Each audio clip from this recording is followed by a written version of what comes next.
Welcome to the Boom Clap podcast, where culture and conviction collide. I'm Rita Rogers. And I'm Cecily Dickey. And I'm looking at your living room there, and I see this strange thing coming through your windows that looks like sunlight. Is that what that is? You look really bundled up. I was going to say something before we got on, but it's very cold. It's so sunny today, and it's beautiful. Like, I actually had to close half of the curtain because I was completely whited out by sun. You know when it's just been cloudy and rainy and or hailing or snowing, you know, and it just goes on and on and on and never ends. And then you just see like a picture of sunlight and you can kind of imagine what it feels like and you want it so bad, but you know you can't have it. Yeah, That's what this is like. You know, if we were not recording on video, I would have just left the curtain open and baked myself in the sun right now. Like, love that feeling. Me too. It's my favorite. And I feel so far from it right now. It's not that cold. It is very windy. It is very windy. Like, kids all went outside for me to record, and I'm like, you can sit behind that one pine tree if you want, because they're like, it's basically like a tornado outside, Mom. Sit behind the pine tree that hasn't blown over yet, like the barn. Seriously. Yeah. No, so you got the wind right now, and we've got the rain. It's just terrible. And I sound so negative, but I'm the one in our house who's being positive about it. My poor husband is like dealing with, you know, the barn and stuff is so hard. And the animals outdoors is so hard when it's like, it's going to take so long to dry everything out. And the pigs are in, I don't know, like 2 feet of actual muck. And there's nothing we can do. Yeah, that picture you shared the other day, I was like, whoa, that's intense. It's soup. It's like actual soup. And that's the only pigs spot are we loving have it, though, I'm sure. Oh, they are so happy. But like this morning, I was watching my husband out the kitchen window because we can see the pigs out the kitchen window. And he's walking around out there by himself, like all bundled up in a toque, and like the rain is falling on him. And he's walking around the pig pen, just like shaking his head. He's got a bucket and he's put a tarp over one area to try to keep some rain off the ground. He's like just got buckets and he's like bailing the water off of it. And I'm just like, honey, I appreciate the frustration, but this is not something we can change. We just have to accept it at this point and just wait. Just wait. Yep. Anyway, so yeah, the sunshine just looks so good. Yeah, so I guess it's the time of year where spring is on the way, Easter's on the way, and we're in Lent. And so that's kind of where our conversation is going to be anchored today in Lent. I had brought something up about modern conveniences a while back, and then Cecily brought up Lent and tied it all kind of in together. And neither one of us has a real clear direction on this episode today, but we both have things that we feel are worth discussing around that. So we each have pieces that we feel are related. It's just a matter of how are we going to put it together in this episode. So that's a good question, Rita. Where do you want to start? Do you want to start like with that quote that I have, or do you want to start with that video, the quote? Yeah. Okay. So I'm going to pronounce this guy's name wrong, but it's Henry Nouwen. And this is an Ash Wednesday prayer. And the reason I'm familiar with this is because every year for Ash Wednesday, for quite a few years in a row, we've been doing Ash Wednesday services, which isn't actually that common, I don't think, in like kind of mainline churches, but we do it. And I'm very thankful for it because it has brought a fresh realization to me about why the Lent season is so important. And this quote by Henry Nouwen that we include in our Lent guides every year is so good. So I'm going to read it now. It says, "How often have I lived through these weeks without paying much attention to penance, fasting, and prayer? How often have I missed the spiritual fruits of the season without even being aware of it? But how can I ever really celebrate Easter without observing Lent? How can I rejoice fully in your resurrection when I have avoided participating in your death? Yes, Lord, I have to die with you, through you, and in you, and thus become ready to recognize you when you appear to me in your resurrection. There is so much in me that needs to die. False attachments, greed and anger, impatience and stinginess. I see clearly now how little I have died with you, really gone your way and been faithful to it. Oh Lord, make this Lenten season different from the other ones. Let me find you again. Amen." I love that so much. All right. That quote was so good, Cecily. And I know like we were kind of trying to pull together two ideas in this episode that fit nicely together, but where he talks about the false attachments, greed, anger, impatience, all of those things. What I had talked to you about being the modern conveniences that we are so attached to, and like, what do we really need? Like, what is all this leading us to? I really think about, so I had sent you a little clip from 1923, that spinoff of Yellowstone, the show. Yeah. And maybe we should play it now, but just to set it up a little bit, they're walking through, so it's not unclear to those of you who are just listening, but they're walking through haven't town. seen 1923. Yes, or haven't seen 1923. So it's set in 1923. And they're on a ranch. They don't have any real modern conveniences yet. They're walking through town, though, and electricity has become a thing. And they're basically selling people electricity and renting them appliances to use with the electricity. So, okay, here's the clip. So, are you selling electricity in the valley? Yes, ma'am. What is that? That's a washing machine. What does it wash? Clothes. Can you imagine? Soap is added here, and the agitation removes any soiling. What does that wash? That's a refrigerator. Top compartment keeps food frozen. And you sell these? We rent them, So you sell electricity, and then you rent all the things that need electricity? more or less. We don't need any of these things. Well, the conveniences. Their use gives you time to do other things. You invent machines to do those, then what do? You can enjoy a more leisurely life. It ain't more leisurely, because we gotta work more to pay for all this stuff. He's got you there. This is the future. Every home in New York City has electricity.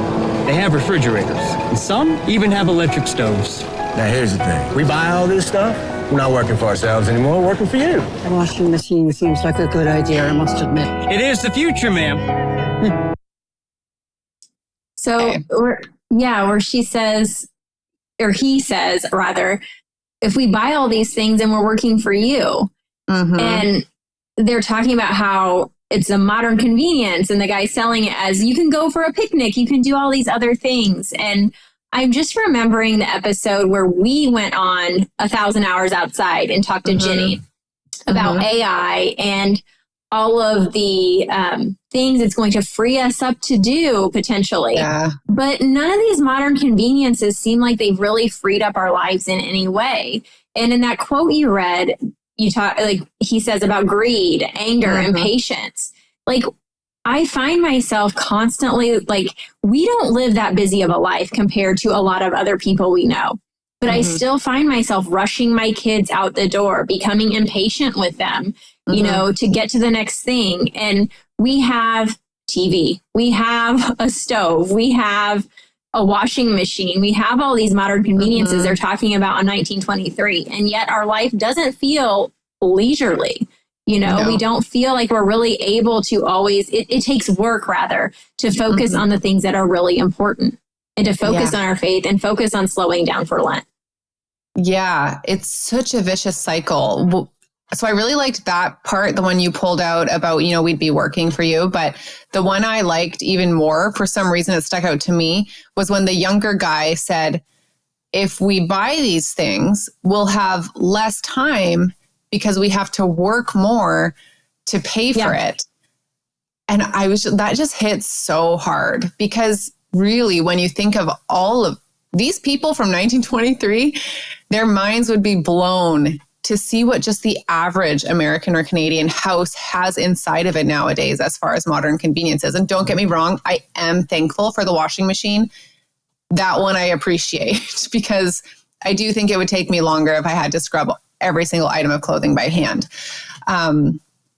But it's just, we've gotten so turned around and thinking like all of these things are necessities, even beyond like washing machines and refrigerators, obviously, you know, like we've gotten so beyond that in our lives. And we think just because everyone else is doing it, that this is normal and this is what you have to do and this is how you have to live.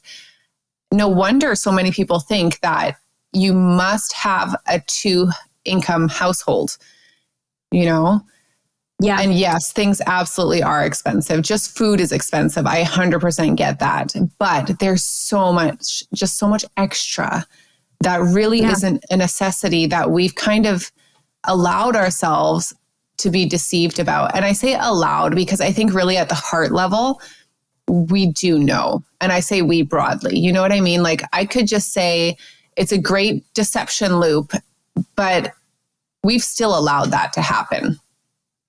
Absolutely. I 100% agree. I think about this all the time. And when you bring up, two people having to work, that's one of the things. It's one of my sticking points because I look around my house and we live in a pretty small, humble house right now. And, but yet we have so much like we don't really need.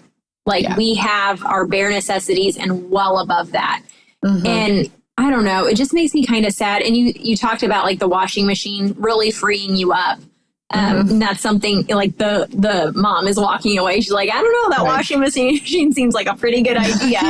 And I agree. Like I am not advocating to give up my washing machine and to use a washboard. Like, no way. I don't want to do that. But when we look at the modern way we live and we look at why we feel so rushed, I do feel like people feel rushed and like they don't have the ability to focus so much because we're constantly being put into by these new technologies and we constantly are hearing other voices pour into us. And we talk about it from the aspect of Lent and slowing down to hear God's voice. You know, picture that woman who is out on the prairie washing her clothes on a washboard. Like I think about like when I'm driving and I can shut the radio off and just drive, when I'm showering and like nobody's coming in like, Mom, I need you, like those are times that I can like shut everything else off and just think. Or when I'm on a walk in nature, but we so often are having all these other voices and hearing all these other things or scrolling social media.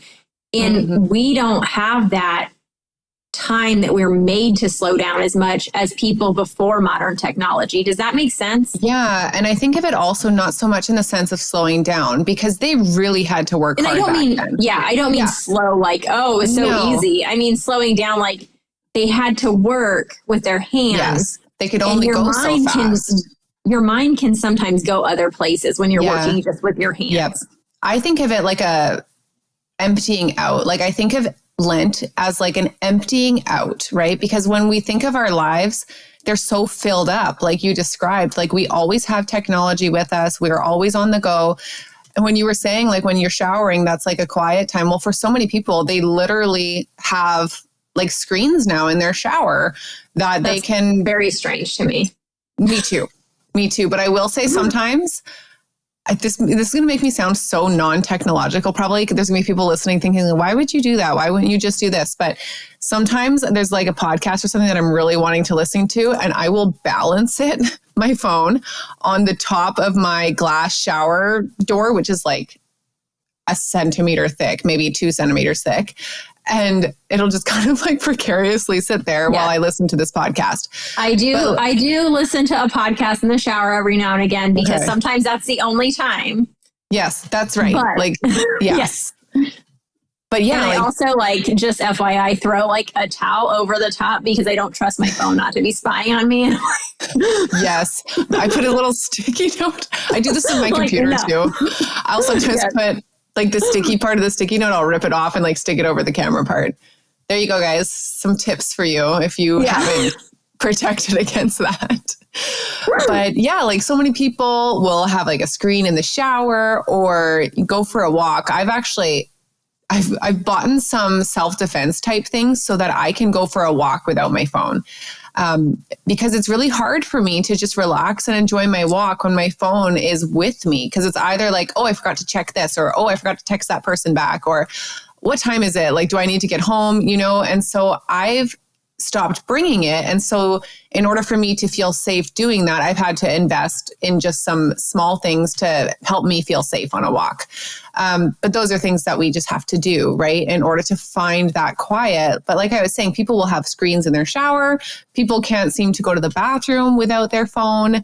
And we're so filled up, to get it back to what I started saying a long time ago. We're so filled up all of the time with all of these things that we really need that intentional time of emptying out.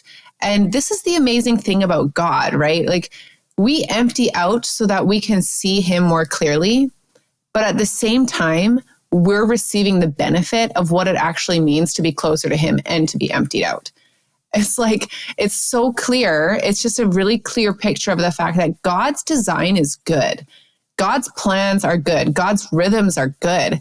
And here we are just like hamsters on a wheel trying to do all of the things. And so often, even in this beautiful Lent season where we have these 40 days, like this journey to the cross, where we should be emptying out so that we can be filled up instead by God and his goodness and the fact that we are sinners in need of a savior, and the savior has come, you know.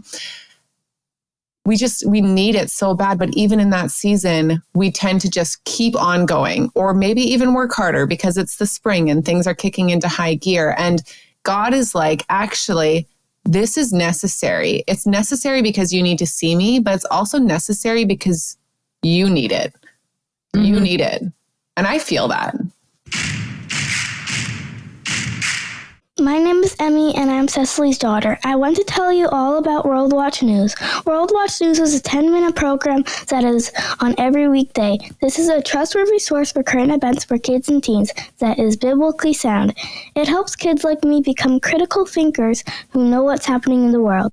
I love watching it every morning with my family, and I think you will too. Click the link in the description and use the code BOOMCLAP25 for a 90-day free trial. You've got nothing to lose. Do you remember that thing you sent me the other day with Jefferson Bethke talking about burnout? Right.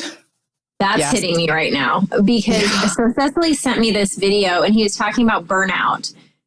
But from the standpoint of, like, I do feel burnout sometimes. Mm-hmm. And he was talking about it from the standpoint of a lot of people are talking about burnout so much. And these people are so young that are talking about it. He's like, you haven't even done anything to be burnout from yet. Like, you haven't earned it, essentially. Yeah.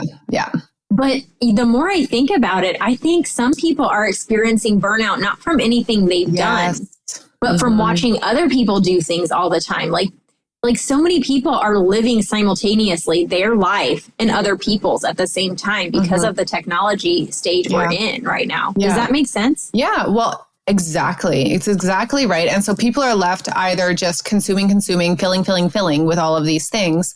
And maybe it stops there. They're just filled up with all of this nonsense. Or maybe for these people, for some people, it's like they're filling up with all of this nonsense, but then also feeling the weight of these expectations that they're not actually meeting. Whether they're their expectations or not, it's someone's, and now they've taken it on. You know what I mean? Spiritual formation is becoming so buzzword in Christian culture right now, Sabbath and all these things. Yeah. And I'm on that team. I've been writing about that for 10 years. I have included a Sabbath chapter in 5 of my 6 books. So I'm team Sabbath. I'm team spiritual formation. But we are so on that like kick now of just like, we're just chilling. Like, go do something. Like, do you know what I mean? Like, here's another way to put it. John, my buddy John Tyson nailed it. He said, too many young people are worried about burnout when they don't even burn yet. I'm like, that's good. Yeah. And that's 100% true. Yeah. It's like the 24-year-old that's asking, like, oh, how are you going to honor my Sabbath? Like, come on. Come on. You have not earned that right yet. You have absolutely not earned that right yet. Of course, you still need to have your own spiritual disciplines that make sure you are having a pace of rest and beauty with the Lord. But it's also really hard to read the New Testament and not think Paul was just pushing. When you read Genesis, they rested so that they could go do the 6 days of work. I think we're trying to get too quickly to a perpetual Sabbath. And it's like, man, Sabbath is to actually fill you to go do the work of the Lord. Oh, okay. I was convicted by that, honestly, because I have felt really tired for like 2 years, I feel like. I have a 2-year-old now, so maybe that has something to do with it. But no, I mean, not from a physical tiredness perspective, but just like, this is kind of exhausting, some of the things that I do. But sometimes I don't feel like I'm doing enough, you know? And it's like, where is that balance? It's so tricky. And I'm so convicted by it too. But at the same, I love to be convicted. I love it because it means the Holy Spirit's at work. Yeah. Thank goodness for that. Thank the Lord for that. And I want to pattern my life after God's ways, you know, and that's what was clear in that clip. You know, he's talking about like Sabbath is important, rest is important, but get the pattern right. You know, you don't like, you know, spend 6 hours scrolling your phone 7 days a week and then still think like you need a quote Sabbath. Yeah. No, like that's a twisted and broken pattern. We're actually called to like work hard 6 days a week and then truly Sabbath on that seventh day, right? And so a question that came to my mind when I was listening to that again is like, if you are working hard and if you are feeling burnt out and if you are feeling like I can't do any more, the important question to ask yourself in the Lent season, but in any season really, is what are you pushing for? Mm-hmm. What are you pushing for? Is it actually something that's in alignment with your values? Is it something that's in alignment with God's design? Or are you actually pushing for some of these things that Henry Nouwen had in his quote, where it's like, we have these false attachments that we're pushing for. We have greed, and we have anger, we have impatience, we have stinginess, and things like greed.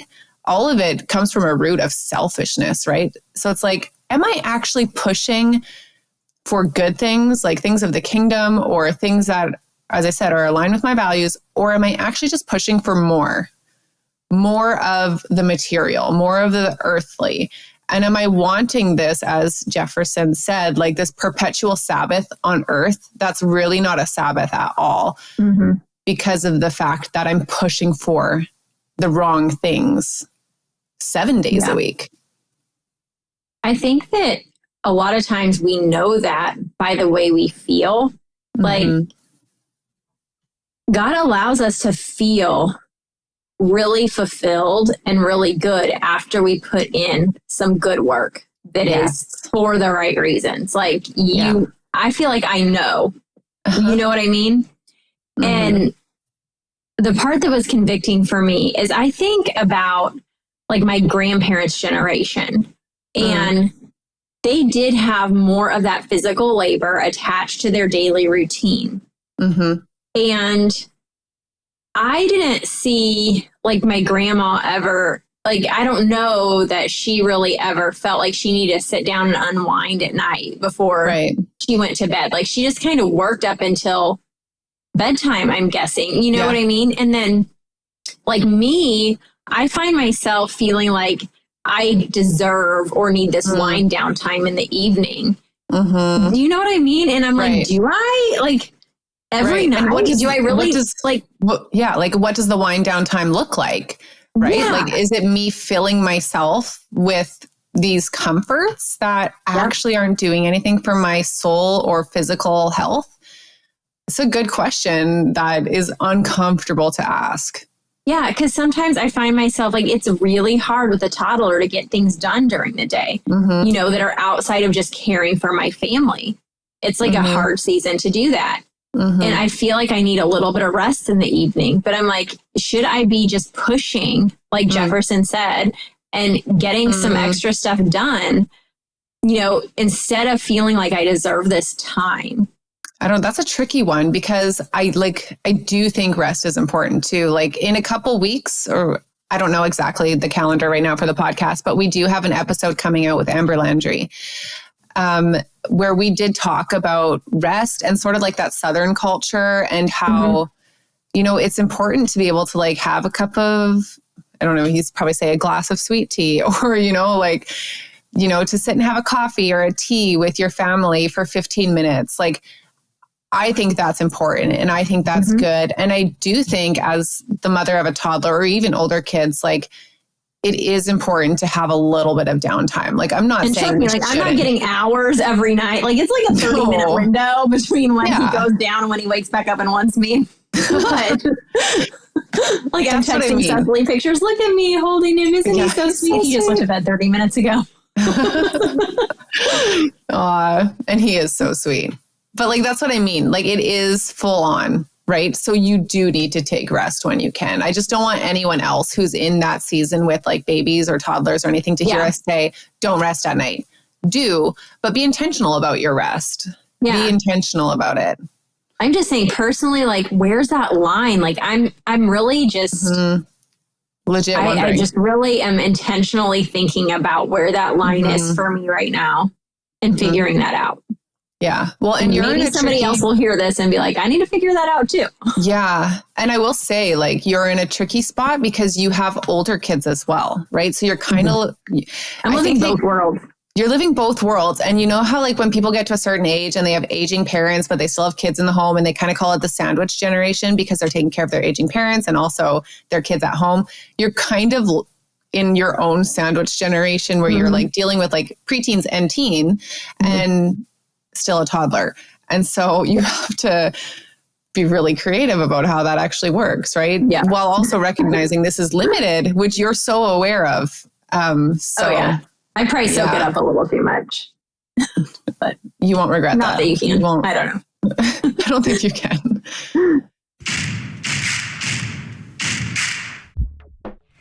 Hey, this is Troy from Apologetics Canada.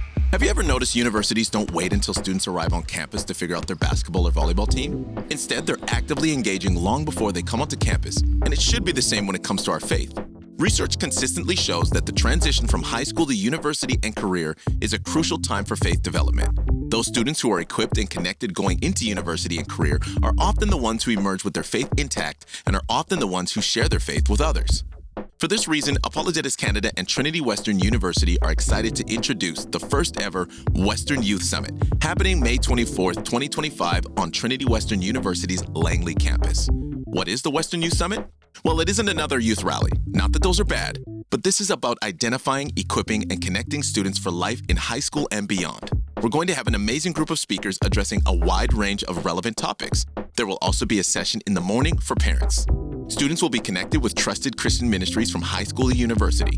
For example, if your son or daughter is heading off to university, we want to introduce them to campus ministries long before they get there to help them transition into Christian community. As well, we want to let them know about various scholarship and award opportunities. Early bird registration ends April 14th. Spots are limited, so head to the website westernyouthsummit.ca and register today. Make sure to follow Apologetics Canada on our socials for more details. All right, not to go back to the internet and technology too much here, but those of you guys who follow on social media know that I have been reading Sally and Sarah Clarkson's The Lifegiving Home, and I just feel like this is a book that I want to give as a gift to new parents. Great idea. It's really good. And actually, when I got into it more, there's more like just practical application that I don't necessarily find all 100% necessary, but there's something so wholesome about reading this book and the way it's written. It just feels warm. Like the book feels like it warms your soul, and I love it. A glass of tea. Yes. This part is by Sarah Clarkson, and I'm just going to read this. The heading is A Scrambled Consciousness. The problem, though, is that we live in an age in which the original rhythms of creation are increasingly obscured, when not only the original fall, but also the actual structures and habits of modern life draw us out of fellowship, away from connection, and toward distraction, absence, and autonomy. While there are certainly benefits to the world of technology, and while social media has in many ways increased connectedness, there are also profound ways in which the overuse of virtual reality and technological media is causing us to become mentally and emotionally absent from the present world of incarnational action. The online world occupies a space separate from the confines of our material existence. The rhythms of earth and body require me to sleep. The limitations of my physical senses mean I can only hear so many voices, so many words at one time. But the online world is unresting. Repose and stillness are antithetical to the nature of the internet, which is to produce new information every hour of the day. I like that she has new in quotes, because a lot of times it's not new, it's just repurposed information. Yeah. Moderation and even mental limitation are concepts not applicable to the online reality. I can scan an incredible amount of information in an hour on the internet, and I need never rest on one page for long. There is always a next thing to scan, check, discover. But whenever I dwell in that universe and submit my mind to its laws, I am trained to its swift, unresting pattern of information. Facebook, this was written several years ago, so probably Instagram or TikTok now, and other online apps teach me to desire constant surface stimulation. Influenced by the thought patterns of machines, my own mind cranks along, unable to rest, habituated to the disembodied, unresting online atmosphere. But the constant stream of information isn't helping me to think more deeply, to contemplate, to have the long considered knowledge that becomes wisdom. Rather, it's conditioning me simply to glean information and then move on. As author Nicholas Carr wrote, the internet is an interruption system. It seizes our attention only to scramble it. Yeah. So good. So good. I'm like, this is, when I read that, I sent it to Cecily immediately. I'm like, this is what we talk about all the time. Like, we talk about this all the time. But she said it so well in a couple paragraphs. Oh, yes. You guys, we're superfluous, apparently. We did a 45-minute episode on something she said in 2 paragraphs. I'm going to reread that last part because we just need to hear it again. Like, it was so good. So it says, but the constant stream of information isn't helping me to think more deeply, to contemplate, to have the long considered knowledge that becomes wisdom. I love that part. Me too. Like, let's just stop there for a second and think about that. What do we need more of in the world? It's true wisdom, right? And I feel like we're seeing less and less and less of it. Well, no wonder, right? Like, because as she goes on to the next part where it says, it's rather we're being conditioned simply to glean information and then move on. So we think we know a lot. But you know, when someone asks you a hard question and you have to like really think about it for a second, I have 2 examples of that recently. And for a lot of you listening, this is going to seem like a hard question. But in my son's worldview homework today, he had this question of like, basically write down your 30-second elevator pitch for the gospel, which is a great exercise for a 13-year-old. You know, like one thing he said as he's going through this course is like, these really make you think. Like, you can't just like spit out a fact, you know, like you actually really have to ponder and contemplate. And he did a great job. But he had to like sit with it and think of like, well, what does the gospel mean? Like, what are the components that are necessary to communicate to someone so they truly understand a full picture of the gospel, but in a 30-second explanation? It's actually more difficult than you would think, right? Especially for you're 13 years old, right? Another example is I was having an appointment with my naturopath today, and we were talking about a certain thing. And she's like, well, first of all, tell me what that means to you, right? To make sure we're on the same page. And it was such a great question because, first of all, imagine your medical doctor ever saying that to you, your GP, not happening. Right? First, tell me what that means to you. Like, she sat with me for like 35 minutes and asked great questions like that. And good news is we were on the same page, but I'm so unused to being asked questions like that I'm like, okay, how am I going to communicate to her what it means to me? And you know, it's like little things like that. It's like, oh, I'm not used to that. I'm used to just like the quick bits of information, or her quickly saying her opinion and me quickly saying mine and then getting off the call. You know, like, we're in such a rush culture that when we're asked to contemplate, it feels unusual, which is so interesting, right?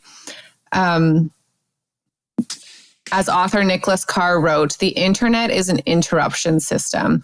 It seizes our attention only to scramble it. Well, that's what I was saying about like when I go for a walk, I've decided like I have to leave my phone at home. So, and that's because of the fact that it's an interruption system. And even if I don't want the interruptions, it happens. And so for me, in order to like fully be able to enjoy a walk and be able to like commune with the Lord, pray, and get what I need to out of that walk, I need to know my kids are safe, you know? So it's not like I can just leave without my phone and not worry. You know, I've come to put a few things in place in my mind. It's like, in order for that to happen, I need to know my kids are safe. I need to know that I'm safe. And if I have those 2 things in place and I go for a walk without my phone, it's amazing how different I feel by the time I come home. Yeah. Because the interruption system has been interrupted. It is an interruption system. And I just told Levi the other day, this is the part about phones that I hate, is that like my daughter needs me to look up something for a 4-H thing she has. She needs to know when it is. And it's on my phone because they emailed me about it or because they put it in this app and that's how they communicate it to us. I'm like, when I was a kid, the schedule was on a piece of paper and my mom went and got that piece of paper. But now I've got to go get my phone, which has that information on it and also 500 other things. And so I go into my email to look up that information, and I'm also looking at the next email that was sent. I'm like, oh, I got to do this, which leads me down a rabbit trail to do something else. And by the time I'm done, I've texted somebody, I've looked at 3 other emails, and I still haven't looked at the thing my daughter sent me to go look at. And so that's an aside from this conversation, but not really, because it's totally we're just constantly being interrupted from the most important things. And I think that our phones can be a wonderful tool and technology can be a wonderful tool, but we really need to be purposeful. Speaking of the phone. Sorry. It's my old-fashioned phone ringing, my house phone. Yeah. But we really do need to be purposeful about how we're using them and be thoughtful about how we're using that to make sure we aren't being completely derailed from the purpose God has for our lives. Yeah. Yeah. The way you described, like looking for that piece of information in your email for your daughter and like seeing all these other things that you have to do. And then before you know it, you've done a whole bunch of things and you've been there a long time, but you haven't actually done the thing you need to do. Is there anything more relatable? It's crazy how relatable it is. But it was relatable way back when, because I'm thinking back to that clip we shared of 1923 at the very beginning of this, where the guy says, well, we'll have less time because we have to work more to pay for it. And so in this case, it's like, we're not paying for it financially, although most of us are with exorbitant phone bills, right? But we're paying for it with our time and our attention span. And that is worth a lot. Absolutely. Yeah. Absolutely. Anyway, so I hope you guys can see how the topic of Lent feeds really well into this topic of excess. And like we focus a lot on technology because that's kind of like the pinnacle of excess right now. And just in how advanced it is, but in how much it's infiltrated our lives and dictates what we do. So this is why. So I think one important thing that we can remember as we begin to close this episode is this verse from Ecclesiastes 3:20 that says, all go to one place. All are from the dust, and to dust all return. And this is such a powerful thing to remember and sobering. It's like we can feel like every little thing we're doing right now is so important. But again, what are you pushing for in this moment? What are you pushing for? Is it something that's worth pushing for or not, right? But then the other thing we need to consider is going back to that Henry Nouwen quote is like, what is the purpose of Lent? Why? Why are we going back to these rhythms and patterns that the Lord created? And I'm just going to read the last paragraph again. Yes, Lord, I have to die with you, through you, and in you, and thus become ready to recognize you when you appear to me in your resurrection. There is so much in me that needs to die. False attachments, greed, anger, impatience, and stinginess. I see clearly now how little it is I have died with you, really gone your way and been faithful to it. Oh Lord, make this Lenten season different from the other ones and let me find you again. You know, like we need God. We are sinful people and we can forget that really easily when we feel like life is going well because of all our modern conveniences and the fact that we've got it all ticked and scheduled and our Google Calendar is up to date. And, you know, like, but the thing is, we are in desperate need of a savior. And how are you dying with Christ, right? Like, so there's 3 questions that I had pulled off this website that can kind of anchor us at the end here. Things for you guys to consider as you go away from this episode. 1, what are you killing in yourself this Lenten season? What is that thing that you keep going back to that is a sin, a vice, something that you're doing that needs to be killed off during Lent? Number 2, how will your sacrifice help you understand Christ more fully? This is something that I've really been praying for, just individually, but also a lot with like my worship team as we lead people in worship on Sundays, right? Like worship is only meaningful if we truly understand what God has done for us, right? So it's like the prayer that I have that I would encourage you guys to pray as well. If you're feeling you need a refresher on this, God, remind me of my sin. Remind me of my sin and the true reality of where I'm at without you. And then remind me of who you are and what you have done.